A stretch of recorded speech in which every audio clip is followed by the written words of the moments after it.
-3 degrees outside right now here where I'm at. It was -1 earlier when I let Rocky out for his first trip outside, but it's -3 now, which is pretty warm compared to Cut Bank, Montana, a little bit north of here. I taught an active shooter class there about a year ago and a reflex protect class.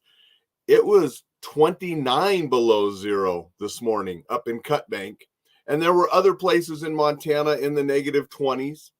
And there were places in Montana in the -40s for wind chill factor. That -29 in Cut Bank wasn't wind chill factor. It's just -29 there right now. Many people probably have no idea what Cut Bank is unless you're a Hank Williams Jr. fan. If you remember, he used to have that song, or he had that song, Cut Bank, Montana, years ago. But it's up on the high line, and they can get very cold up there, 29 below this morning. So I'm happy that it's only -3 here. But we expect it here. Well, I feel bad for those people in Southern California. They're getting hit with weather that they're not ready for, they're not used to, and it's going to cause a lot of problems down in Southern California. Now, yesterday we talked about being prepared. I'm going to say good morning to Jay. Appreciate Jay showing up every morning and saying hi. Appreciate that, Jay. So yesterday we did talk about being prepared. Jay says Burr. Yep, it is. Today, I wanted to talk a little bit about some driving safety tips. Because remember, if you are stuck today and you're not prepared, it's a little late. We want to prepare beforehand, and that's what I talked about a lot yesterday. We want to be prepared beforehand. But here are a few things that we should know when it comes to driving in this kind of weather. Now, some people say, Alan, those are just common sense. Yeah, a lot of the safety tips I provide are common sense because common sense is not commonly practiced. And some people need to hear it again to remind them to hopefully then enact on that common sense and not get into accidents and trouble, because that's what we're trying to do, keep people safe. And one of the things you can do is don't go out and drive if you don't have to. A friend of mine in New York stayed home yesterday because of icy roads. And sometimes we have school canceled here. Often we have school canceled because of ice conditions more than just a lot of snow, because that makes traveling even worse. You can travel in the snow easier than you can with the sheet of ice. So if you don't have to go out in that weather and drive in those poor conditions, don't do it. That's the easiest way to keep yourself safe. Now, if you do have to go out and drive, give yourself more time to get to the destination. It is going to be a slower trip. When I came home the other day and got caught in that blizzard, it was much slower than when I left and went out, to where I was going. Slow down and give yourself time in the weather to get where you're going. Clean off your car. This is so important. You see people driving around with just a little hole that they scraped and the rest of the windshield is all covered. That's reducing the visibility, makes you more of a hazard when you're out driving because you can't see. You have that ice and stuff on top of your car, and then it heats up just enough that it blows off and hits somebody else's windshield and causes them to get scared and do something. Clean off your car. The entire car. Make sure the lights are cleaned off. Make sure your mirrors are clear where you can use them. Have all your windows clear. Don't have ice and stuff that can fly off. So clean off your car. Yes, it's going to take a few minutes and it's a pain in the butt to do if you don't have a garage and your car's outside and it's been dumped on, but that's going to keep you and other drivers more safe. So make sure you do that. Jay talks about good planning. So we always have to do preparation and planning are the keys to being safe. So we're going to clean off our cars. If you're traveling on the highways and such and you're used to using cruise control, don't use cruise control in rain. Don't use it in snow and icy conditions. Okay. It's going to cause, when you hit something slick, it can screw you up and be off the road. So don't use cruise control in bad weather. Wear your seatbelts. That's a pretty easy one. We should all be wearing seatbelts. A lot of cars nowadays don't let you drive without seatbelts, without it dinging or doing this or that. They're proven to save lives in accidents, so wear your seatbelt. Slow down. I told you wanted more time to get to your destination. It's going to take you longer. Slow down. And that's why it's going to take you longer. I see idiots out there still wanting to drive above the speed limit in really bad weather. And then they're causing accidents and wondering why. Right? Slow down. Icy roads, slow down. Lower visibility, slow down. Keep yourself and others on the road safe. Keep a safe distance behind someone. On icy conditions, you can't stop as fast. So you want that distance between you and the person in front of you in case you have to stop. You're not sliding into them.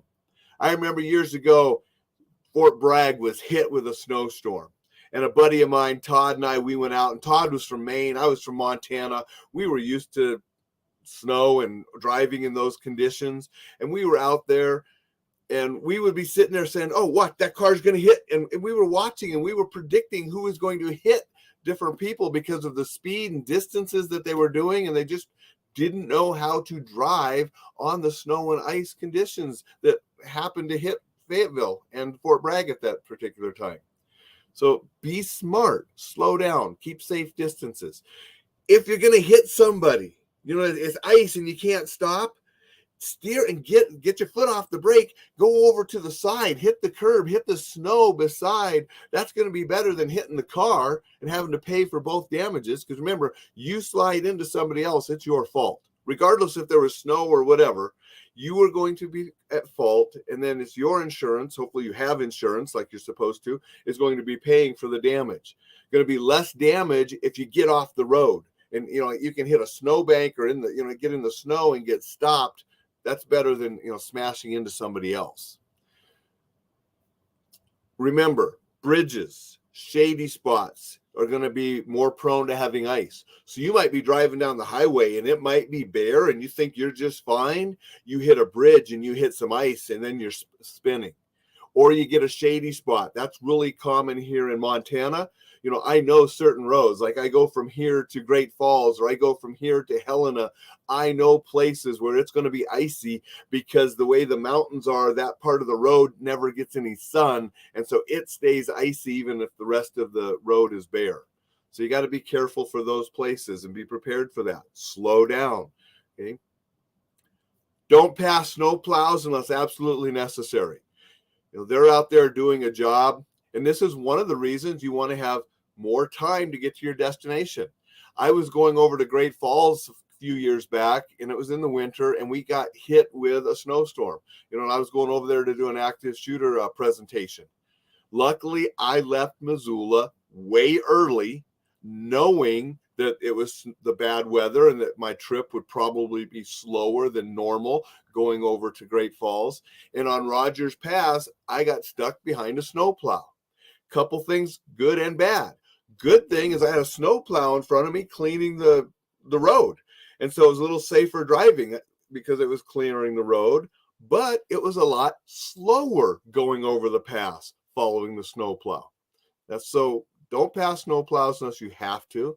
And that's one more reason to allow yourself more time to get to your destination. Make sure your vehicle is prepared. Okay? Have good tires for the winter. It's even more important in rain and in snow and ice to make sure you have good tires. If you live in some place like Montana, you might look at getting snow tires and studded tires. And we have studded tires on my wife's vehicle because she has to go up and down the hill every day to the school where she works. Put those on early enough. Now, sometimes we get these early snow and ice storms. We've had them here, and my wife has come down that hill in terrible conditions without the studded tires.